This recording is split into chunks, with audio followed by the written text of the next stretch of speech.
Most people get burnt once or twice and say, wow, that was hot, never again. However, to an INFJ, it's not about how hot the fire is. It's about the importance of what we're trying to pull out of the fire. We door slam people who continue to hurt us after we've saved them from the fire. They jump back into the fire just to ask for a hand to get out. They test how raw your burns can get and how often you're willing to reach for them until we just can't. In this video, I'm going to dive deeper into what an INFJ door slam is and what an INFJ door slam is not.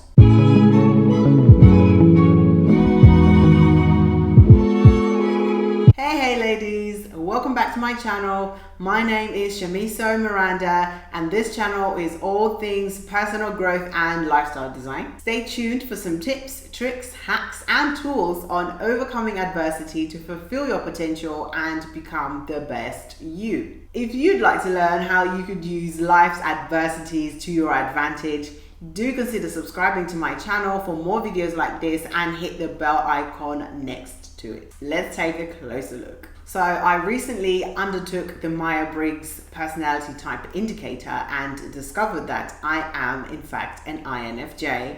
I have been so excited to learn more about my personality type and so many things resonate with me, and I am so excited to share with you my findings. In my last video, INFJ door slam 3 valuable things you should know. I will link it right here and also down below in the description. Go and check that video out after you watch this one. Just click on the eye in the corner here and you'll be able to watch that video. So in that video, I briefly mentioned what an INFJ door slam is. But in this video, I would really like to dig deeper. Be sure to stick around to the very end where I will go into what an INFJ door slam is not. There's quite a wide mixture of information out there, and based on my findings, I'm so excited to share with you here today. So a basic INFJ door slam is when an INFJ has overexerted themselves to the point that they cannot do it anymore.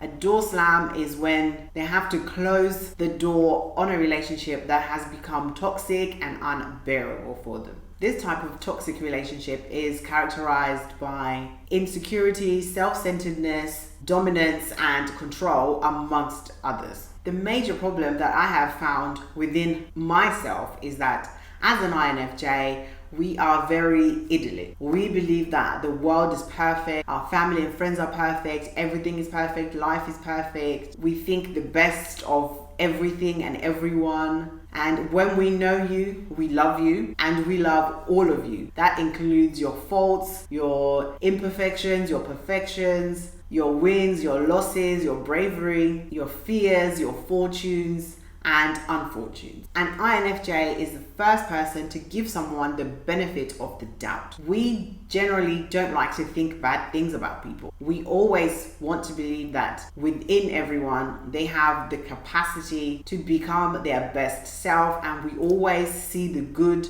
We don't see someone for what they are right now. We see them for their potential and what they could become. And we try to encourage and uplift and bring out the best from those around us.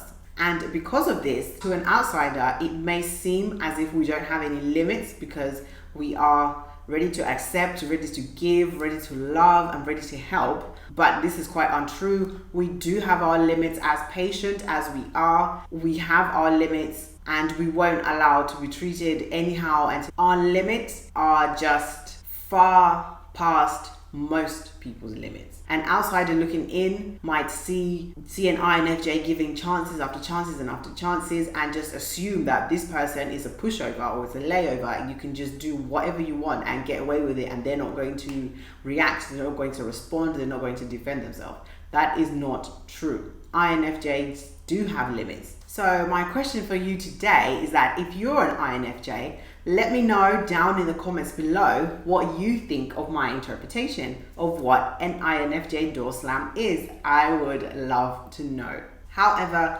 that need to want to save and to want to help other people is in fact what makes us vulnerable. This opens us up to toxic relationships, where someone can use us, abuse us, and it becomes so toxic that we need to escape that situation. And for an INFJ, this escape usually comes in the form of a door slam. We wholeheartedly believe that people are generally good people. We know that everyone could be the very best version of themselves if they put in enough effort to work on themselves. This very reason is what allows us to give 500 chances before even resorting to the door slam. Now, let's take a look at what an INFJ door slam is not. Based on my readings and my findings so far, I have learned that INFJ's door slam is not to control, it's not to manipulate, intimidate, or punish the other person. And within myself, I completely agree with this, because on the very rare and few occasions that I've had to personally resort to the door slam, it has never been for either of those reasons. My main reasons is always to protect myself and get myself out of a toxic situation that is no longer serving me. And even though this particular situation was toxic, it was very difficult for me to actually cut ties with the person and walk away from that. Although that decision to slam the door on this particular occasion was in my best interest, that's what I needed to do for me to move forward and grow and fulfill my purpose and become the best me. I needed to take that step. It was very painful and it took me a long time to actually get over the situation. Whereas an outsider looking in would assume that it's very easy to cut someone off, just forget about them, they have wronged you in some ways, and you deem their behavior unacceptable. Although their behavior is unacceptable, the fact that you have formed a relationship with that person and there was somebody you were once close to, it hurts to let them go. And I think this is part of how INFJs are complicated and we contradict ourselves and we find ourselves in situations like this in the first place. Negativity, conflict, and frequent criticisms create so much stress for an INFJ. In this personality type, it makes you feel anxious, you will be feeling hurt, and in some cases you'll actually be physically sick. You will feel the sickness in your body because that's not an environment in which we are built to thrive.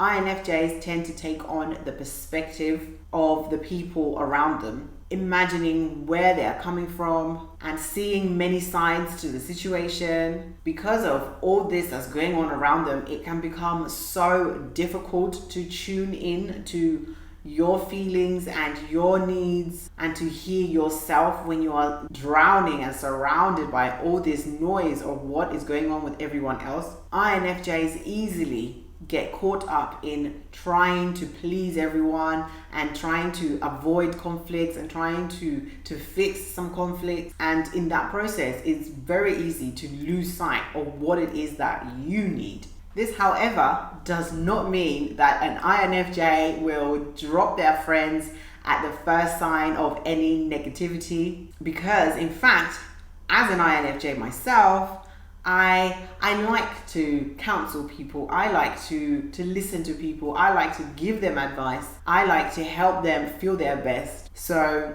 just because someone is going through a difficult situation, I'm not going to drop them on that basis. But in fact, I will instinctively be there to help them through their situation and to help them find a way forward. In friendships, INFJs tend to have a smaller, tight inner circle with deep, long-lasting relationships, and we are also fiercely protective of our loved ones, and we have such a hard time letting go of these relationships because of how much we value loyalty. As I mentioned earlier, we value loyalty so much that when it comes times to let go of a relationship, it's actually a situation that is painful to bear. It's something that is very difficult for us to do. We don't find ease in doing it. That's why INFJs only resort to door slamming as a very last resort when there are no other ways out. When you have approached the person or the people in question